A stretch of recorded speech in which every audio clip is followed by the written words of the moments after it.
Mga kaibigan, magandang umaga po, mga kagham, Luzon, Visayas, Mindanao, at sa mga kapwa natin Bicolano, Pilipino, saan man kayo sa mundo.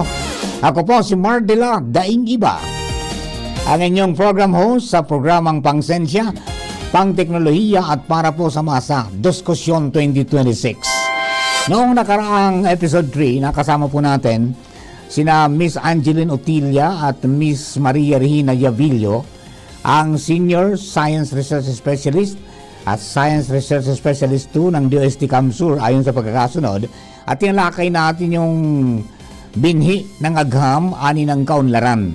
Paano pinatutuo ng DOST ang masaganang hinaharap sa Camarines Sur. Ngayon pong araw sa episode 4, pinamagatang Bulkang Mayon ngayon, ano ang dapat malaman ng publiko, ay makakasama po natin ang Officer in Charge ng Mayon Volcano Observatory ng DOST PBOX, Miss Doreen Abilinde. Good morning, Ma'am Doreen. Isang karangalan po na makasama kayo live this morning sa Diskusyon 2026 Season 3, Episode 4. Na umaga po sa ating lahat at sa mga taga-subaybay po ng Diskusyon. Yan, yes po. We are live sa 729 kHz sa pita ng mga radyo sa AM band. At ganoon din sa 106.9 WGB FM Tabaco City.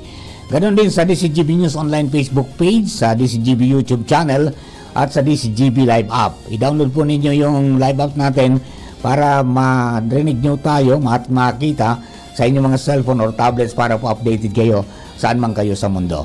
Ma'am Doreen, para po sa panimula natin, maaari po bang ipaliwanag niyo kung ano ang pangunahing mandato ng DOST PBOX at ang papel nato sa pagbabantay po sa mga bulkan, lindol at iba pa po na mga geologic assets sa bansa?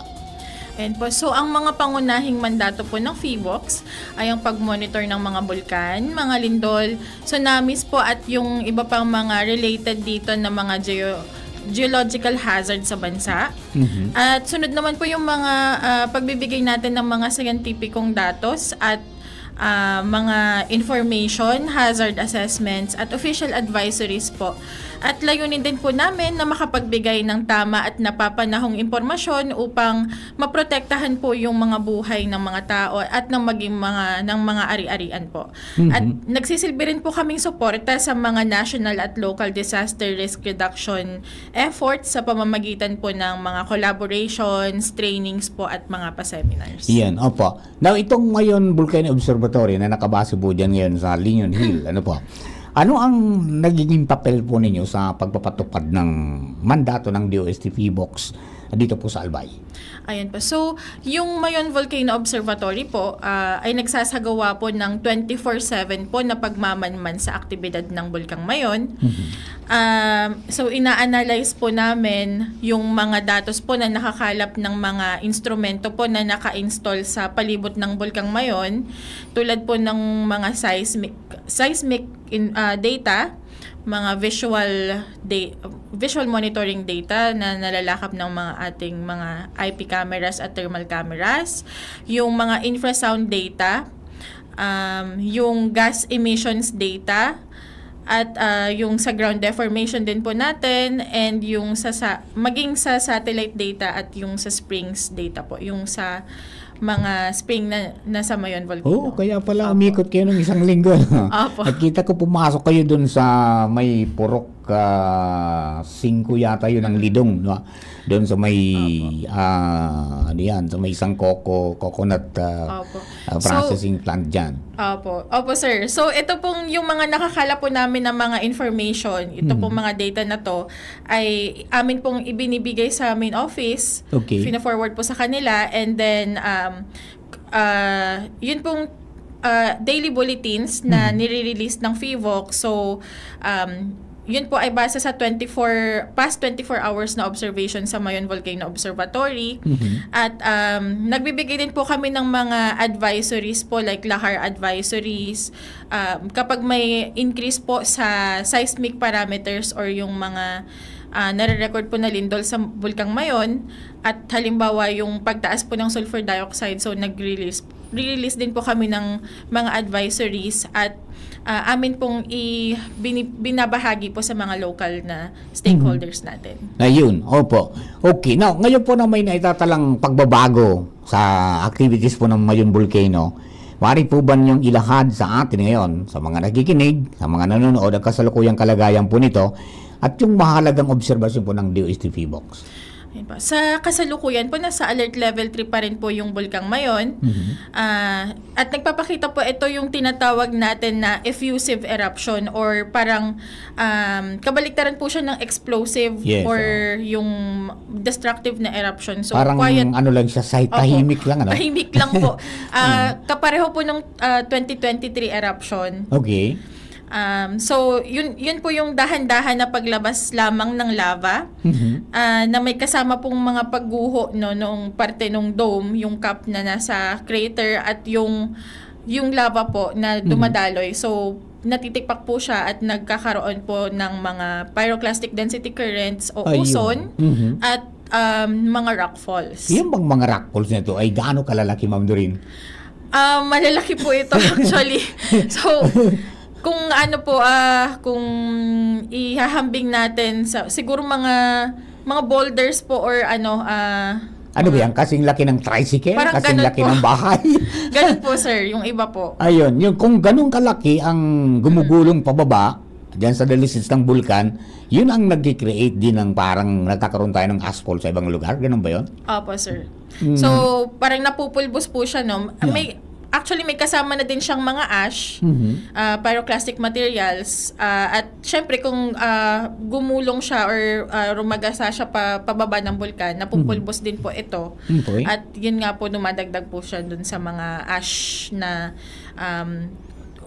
umiitaas tas nadadala ng hangin naman po, tas nagiging ashfall. Gaano kadelikado itong, Ma'am Doreen? Delikado po siya. Actually, ito pong mga pyroclastic density currents o ozone, isa po siya sa mga yung mga parang mga most dangerous na volcanic hazards. Kasi mainit, hindi ano? po siya, sobrang mainit Ang po ito. init niya sobra. Mixture po siya ng mainit na gases, mga bato, yun nga po, mga materials na galing sa Mayon. At hindi po siya kayang i-outrun ng tao. Yes, yung speed niya po. So, parang yun nangyari noong 1993. 70 farmers ang namatay dyan sa dalisdis ng bulkan, particular doon sa tinatawag nating balagbag na bulod na napantay na ngayon. Nakita ko yun, umakyat kami dyan after nung pumutok na mga 1:10 in the afternoon. Tapos umakyat kami doon mga 3 o'clock. Nandun talagang tuklap yung, ito makapal to, natuklap siya, saka nagkulay green yung tao. Ganun pala yung katindi, Okay. So, ngayon po, nung isang araw, ay nakapag-record yan ng halos pinakamataas na antas ng, sulfur emission, sulfur dioxide emission. Anong indication po nito? At nagbabala rin nga ang AFSCMO na mag-ingat lalo dahil peligroso na maaari bang sumabog ang bulkan ng mas matindi dahil po dyan sa mga parameters na yan? Opo, sir. So, nung mga nakaraang araw po, may mga nare-record po talaga tayong matataas na emission po ng sulfur dioxide sa Mayon. So, ito po ay nangangahulugan na may patuloy po na pag-akyat ng magma sa conduit po ng Mayon. At nangangahulugan din po na hindi pa matatapos itong nararanasan natin na eruption anytime soon. So, i-expect po natin na mga ilang linggo, 2 months pa po itong eruption na ito. At posible din po yung pagkakaroon ng mga lava fountaining events at yung mga pagsabog po. At yung mas malalaki po na PDCs o rockfalls po. Ayun. Itong Mayon Volcano ay mayroong mga kakaibang klase ng pagputok, yung sabi ka, hindi sa Bicol, pagtuga. Okay. So, nababanggit natin yung Strombolian. Mayroon din nagsasabi ng mga panahon, mayroong Vulcanian, at saka yung isa pa, yung phreatic eruptions. Ano pong pagkakaiba-iba nito, Ma'am Tunin? Ayan po. So, yan po yung mga usual po na terms na ginagamit natin sa eruption ng Mayon Volcano. So, may mga explosive eruptions po kasi tayo at effusive type of eruption. Okay. So, yung explosive po, yun po yung mga destructive o mga pagsabog po tulad ng mga phreatic eruptions, phreatomagmatic eruptions, yung volcanian eruption kasama din po doon. Yun po yung parang bigla pong pagsabog na nag-shoot up po yung mga materials like pyroclastic materials, ash, mga bato. Okay. At yung minsan po may kasama siyang lava kung phreatomagmatic po yung eruption. At nagkakaroon po ng parang mushroom cloud. Yun Yes, po yung eruption column. So, meron naman po tayong tinatawag na effusive type ng eruption. Yun po yung tulad po ng nangyayari ngayon at nung 2023 eruption. So, ano lang po siya, quiet eruption Yun yung lang matagal. po. Talagang, opo, matagal. Matagal. Ang pinagkaiba po nila, aside from dun sa parang intensity ng paglabas ng materials is yung explosive eruption po kasi since yung rate niya po ng pagbuga ng material is napakabilis. Madali din po siyang matapos. May naubos din agad yung Opo, puwersa niya. naubos din po agad yung... Pero ito parang nag-iipon ng puwersa at di natin naalam kung ano talagang mangyayari. Opo. So, since eto po kasing Mayon is tinatawag po nating open vent volcano po So, patuloy lang po yung steaming niya kahit nasa normal po siya na condition. Actually, medyo minsan po nagkakaroon din siya ng slight na bara, ganon. So, nagkakaroon tayo ng mga explosive eruptions or nag-iipon po talaga siya ng pressure bago siya lumabas. Then, meron din po tayong itong mga nangyayari na effusive style na eruption na talagang continuous lang po, almost uniform po yung rate ng paglabas ng mga materials. Ayun, noong mga unang buga, parang dyan sa may Miisi Channel siya dumaan, no? Tapos pumunta naman dito sa may bunga. Opo. Ngayon, nandun ang concentration sa may bagay ng Basud Gali. Tama po. Anong nangyari? Ayan po. So, yung lava po kasi at yung materials na galing sa Mayon, parang naghahanap po siya ng yung mas easier Mababa. na path. Opo, mas mababa kung saan po siya pupunta. So, since nung mga nakarang eruption po, mas mababa po yung crater rim dito sa may southern side. Yes. So, dyan po dumadaan yung mga lava flow natin, Rock mga falls. PDCs, rock falls. And then, lumipas po yung 2018 and 2023 eruptions. And napuno na po siya, no? Parang umbok na nga po siya dito sa may Legazpi na side. At syempre po, nagkahanap po yung lava ng mas easier path or mas mababang path para doon na po siya dumaloy. Na naghahanap siya ng own level niya, di ba? Opo, tama. Yung parang liquid siya kasi pumupunta siya doon. Now, gaano nakahaba yung inabot nito sa may Basud Gali? Kasi nakikita ko, parang sabi ko, bumaba na ng gusto. Parang kumbaga malapit na sa community niya. Although malayo pa naman siguro yun, 6 kilometers, hindi pa naman inabot. Hindi pa naman po inaabot yung 6 kilometers. So, as of kahapon po, galing sa ating mapping team na yung may designated po kasi talaga kaming mapping team na nagmo-monitor po nito, nagde-delineate po nito. Opo. So, nasa 3.77 km na po yung haba ng nasa Basud Gali. And yung sa bunga naman po, yung pinakamahabang lava flow unit po natin is nasa 1.59 km. At sa Miisi naman po nasa 1.34 km. Ayun, talagang mabilis na yung papunta doon sa may Basud Gali, ano? Opo, mas Ano ba yan? papunta po talaga. Nadetermine na ba kung gaano nakalaki ng volume na or nakikita na ba natin doon na maaring mapuno na yung mga channels doon? May estimated po tayo ng volume sa lava flow. So ito po yung preliminary po na lava flow volume na computed po as of kahapon. So nasa 11.08 million cubic meters na po. Uy, marami ng na. lava flow. Oo. At kung susumahin po lahat, kasama po yung mga PDCs at rockfalls natin na nailabas din kasama po yung lava flow na sa tinatayang 22.16 million cubic meters na din po yung lahat po ng deposit natin. Yan ba na bagong buga ng Mayon Volcano kapag umulan ng malakas? Maaari bang ibuhos yung pababa? Yes po, sir. So, ito pong mga materials na to, syempre, kakabuga pa lang po ng bulkan at readily erodible po ito since mga loose materials pa rin po ito. Mauna po dyan yung mga pyroclastic materials natin na lalo na yung sa PDCs at rockfalls. Parang parang naalala ko nung 1984, medyo bata pa ako noon. Oo. Kahit walang ulan noon, bumaha yung natabunan niyang Basod Bridge sa Santo Domingo.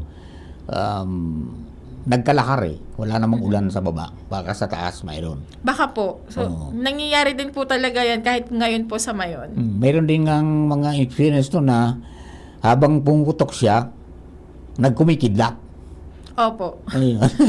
Ano ba yun? Nakakapag-aggravate lalo ng kondisyon ng bulkan? Wala naman po siyang epekto sa pag-erupt ng bulkan. Pero yung mga particles po kasi na pag bumubuga po siya ng explosive is may charge. May charge po yung mga particles. So, nagkakaroon po ng parang electricity. Kaya pumuputok lightning. Opo. Ayun. Yung paano? Okay, so anong mga instrumento, Ma'am Doreen, ang ginagamit ninyo para ma-monitor natin at mabigyan ng warning ang mga communities natin? And so, madami po kaming mga instrumento na sa palibot ng Mayon. So, nandyan po yung seismic sensors natin, yung nagde-detect ng lindol. Yung infrasound po, yun naman po yung nagde-detect ng mga sound, may hinang sound na galing sa Mayon, yung kahit hindi na po naririnig ng mga tao. At yung sa ground deformation naman po, meron po tayong tilt meters. Yung parang nagde-detect po siya ng changes sa level. Kung namamaga or nagde-deflate po yung volcano.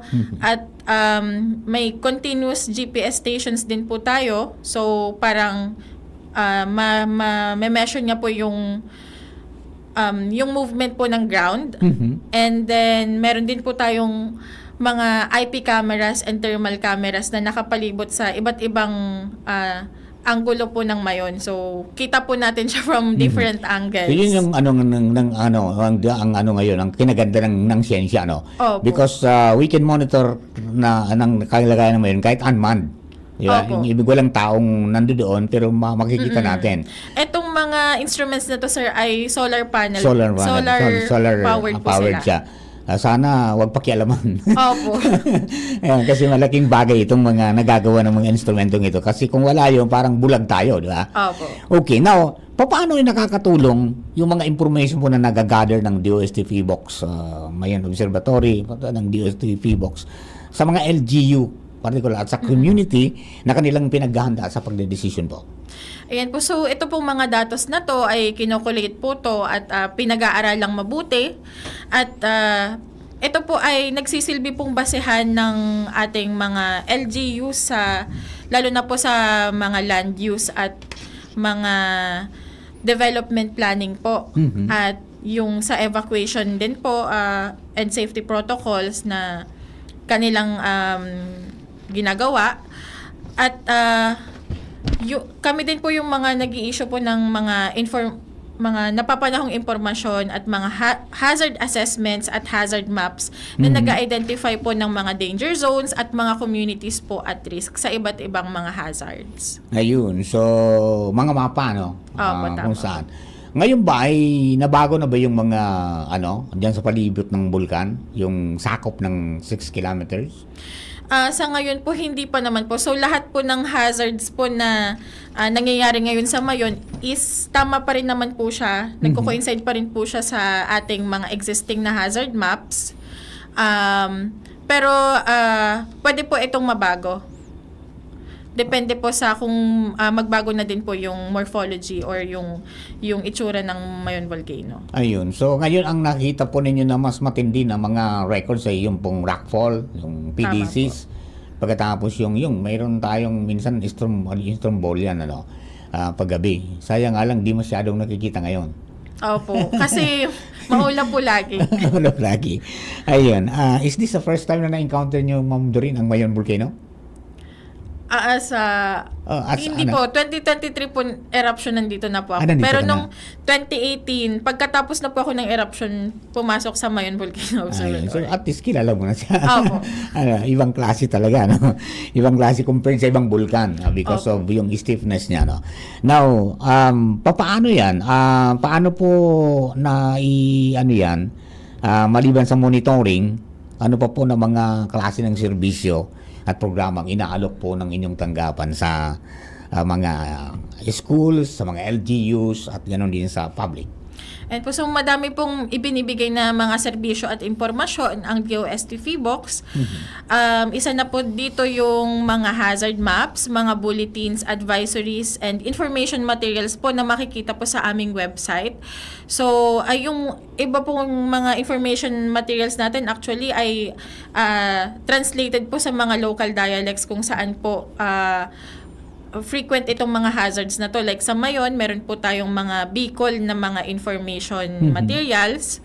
At nag-offer din po kami ng mga hazard certification. At meron din po kaming mga mobile apps like Volcano Info PH. So, pwede nyo pong i-download at makikita nyo po doon yung mga updates, regular updates sa ating mga active volcanoes. And meron din po kaming mga web applications po like Hazard Hunter, Georisk PH.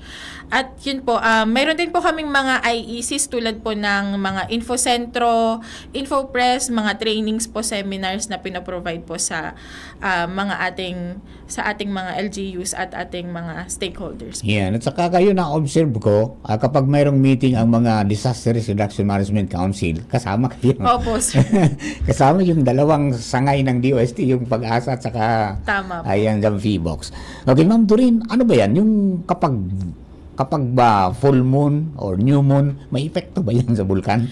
Ayun po. So, may mga ilang pag-aaral na din po, sir, na nakaka-apekto din po siya, Pero, ito po kasi ay nangyayari po when the volcano po is already at the brink po ng eruption. Yung kumbaga hinog na siya. Hinog na Ayan, na hinog po na. talaga. Oo. So, actually, yun nga po, may mga, pwedeng nangyari na din siya sa Mayon before. But yun po, very rare po ito na phenomena at konti pa lamang po yung mga pag-aaral na nagsusuporta po dito. Ayun, okay. Now, mayroong lumabas doon sa maan nito. I think nakarating na ito sa inyo. Na mayroong lumabas na parang maputi. Dahil galing doon sa kumukulo. Na amoy asopre. At bumuhos doon sa isang river na malaki.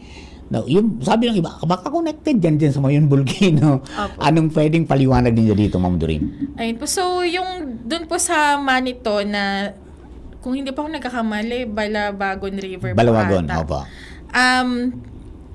Ano po kasi siya, yung sa Manito po at yung area po na yan ay tinatawag po natin na Pokdol Volcanic Range. So, iba po yung magmatic system niya. Sa Mayon, hiwalay po sila. Okay. Maaring lamang po, parang nagkataon lamang po na lumabas itong mga deposit na to or napansin itong mga deposit na to ngayong may unrest din po si Mayon. Pero natural po ito kasi ito po ay yung dun sa tinatawag natin na Bacon Manito na geothermal na field ay may mga ganito po talagang mga deposits. Ayun. So, Kaya, madami po kasi dyan ng mga fractures na pwede pong doon po lumalabas yung ayun, mga ganito. kagaya nung sa Substances. nag-aso at saka yung isa Opo. pa, di ba, na ginawa nilang parang tourist destination na rin nga.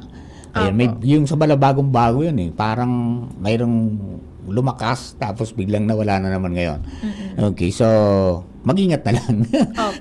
Okay, Ma'am Doreen, nice having you po sa program at bago tayo magtapos, ano po ang inyong mensahe sa mga Albayano, mga Bicolano, sa kabuuan tungkol po sa kasalukuyang kalagayan ng Bulkang Mayon at siyempre sa kalagayan po ng pakikinig sa mga official na abiso ng DOST Feebox po. Ayan po. So, yung palagi pong paalala ng Feebox na wag na po muna tayong pumasok sa 6 km permanent danger zone. At sa mga malalapit po sa bulkan, mag-ingat po tayo, magdoble ingat po tayo, lalo na po sa ashfall, at lagi po tayong mag-antabay lamang sa mga lihitimong mga news channels po at mga advisories, lalo na po mga official advisories ng Feebox, mga sa ating LGUs at RDRRMOs, at sa ating mga lihitimong news channels like DZGB po. Ayun, maraming salamat po mga kaibigan. Ma'am Doreen Abelinde, ang OIC ng Mayon Volcano Observatory DOST Feebox. Di ka nakauwi. Di ka nakakauwi sa inyo. Katali ka ngayon sa Mayon Volcano. Matagal-tagal itong laban ito. Tama po, sir. Okay, mga kababayan, thank you for listening. Sa pangalan po ng Regional Director ng DOST 5, si Director Romel Cirano, at saka yung staff, and siyempre si Mac Duffy, and the company, ang DOST Bicol po ay nagpapaalala na ang kaunlaran ay mas mabilis kung sama-sama. Lalo-lalo na po kapag may kakibat na siyensya. Diyos mabalos po. Agamigos, agamigas, may nagbabalik. Programa sa radyong pangsiyensya, pangteknolohiya at para sa masa. Muling iere, diskusyon nasa DZGB na. Mas malawak, mas espesyal, mas makabago. Science good news just for you. Abangan tuwing 1st and 3rd Fridays of the month. Diskusyon Season 2. Kompleto at sigurado.